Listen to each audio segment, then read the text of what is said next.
O conceito de comprimento de uma matriz vem de generalizarmos o comprimento de vetores para matrizes em que estamos a pensar que A é uma matriz genérica e as colunas de A, portanto, A tem N colunas, sendo que cada uma delas é um vetor.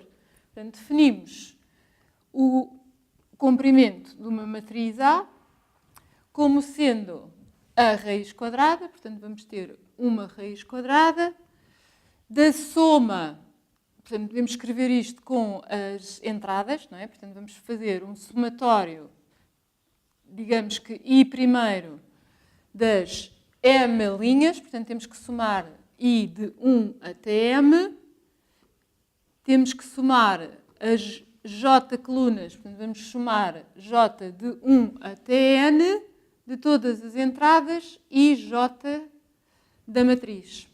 Portanto, esta é a definição, certo? Por exemplo, qual será o comprimento da matriz? Podemos escrever assim, o comprimento da matriz 1, 0, 3, menos 1, 1, 0. Portanto, matriz 2 por 3.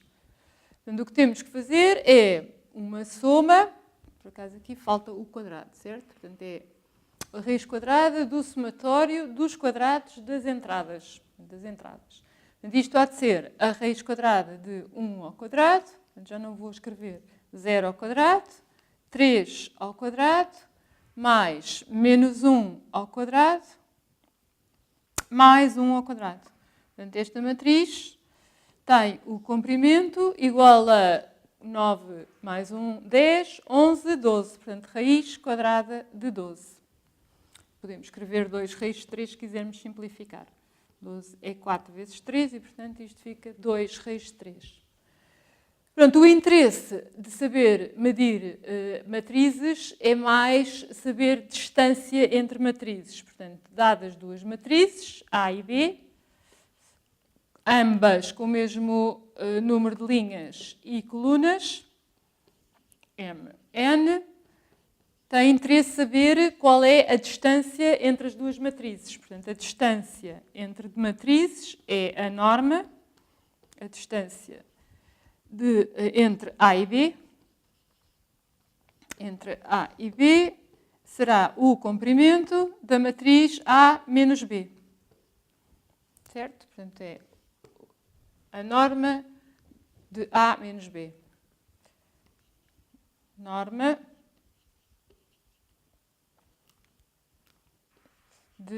da matriz A menos B. Pronto, então, por exemplo, queremos saber qual é a distância, talvez agora com duas matrizes 2 por 2, a distância entre a matriz 1, 0, 0, 1 e a matriz, esta será a nossa matriz A, e a matriz, primeira matriz canónica, 1, 0, 0, 0. Portanto, isto há de ser a norma da matriz 1 menos 1 dá 0, 0, 1 menos 1 dá 0, 0, 0 aqui e 1. Certo? Portanto, a distância entre estas duas matrizes é igual a 1. Propriedades agora do comprimento de uma matriz. Portanto, aliás, do produto versus o produto de matrizes e matriz vetor. Portanto, estamos interessados em saber qual é a relação entre o comprimento da matriz A-B, portanto, o produto de A com B, que pode ser feito uma vez que A e B são compatíveis, portanto, deste lado faz sentido. A matriz que aqui está há de ser uma matriz M por K. E, por exemplo, estamos interessados em saber como é que podemos relacionar também o comprimento do vetor A-B, certo? A matriz A aplicada ao vetor B. Portanto, o que vamos aqui usar é a desigualdade de Cauchy-Schwarz. Portanto, de acordo com a desigualdade de Cauchy-Schwarz, isto é uma consequência, não é? Portanto, isto há de ser sempre menor do que o produto das normas de A e B. E, neste caso, isto há de ser sempre também menor ou igual ao comprimento de A a multiplicar pelo comprimento de B. casos particulares que podem ser interessantes. Por exemplo, como é que isto funciona quando podemos talvez pedir casos especiais, não é, destas duas propriedades. Portanto, A é uma matriz linha, portanto, A é uma matriz 1 por N, B há de ser uma matriz N por 1, certo? Portanto, isto é o caso particular em que A vezes B é um produto que tem como resultado um número, um escalar, certo? Portanto, o que nós estamos aqui a dizer é que A funciona como uma matriz linha, B funciona como uma matriz coluna. Portanto, isto é a mesma coisa do que o produto da única linha, vamos chamar a linha L de A, portanto, é uma linha, vetor linha transposta, vezes uma coluna, que é a única coluna de B, vetor coluna, e, portanto, isto é mesmo a desigualdade de Cauchy-Schwarz, certo? Portanto, isto é o vetor linha transposto vezes o vetor coluna.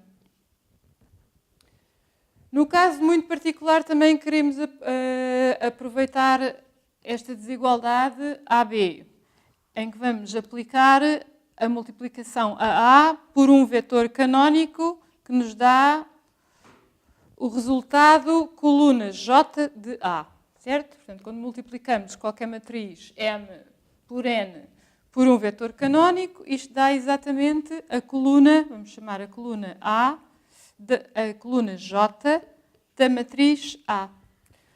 Portanto, a coluna J da matriz A, certo? Há de ter sempre um comprimento menor ou igual ao da matriz toda, certo? Uma vez que agora o nosso vetor, que estamos aqui assim a pôr, como agora temos que medir o comprimento da coluna é J, só que este é um vetor unitário, sempre com norma 1. Portanto, isto são dois casos especiais destas propriedades que podem também ser úteis nas demonstrações.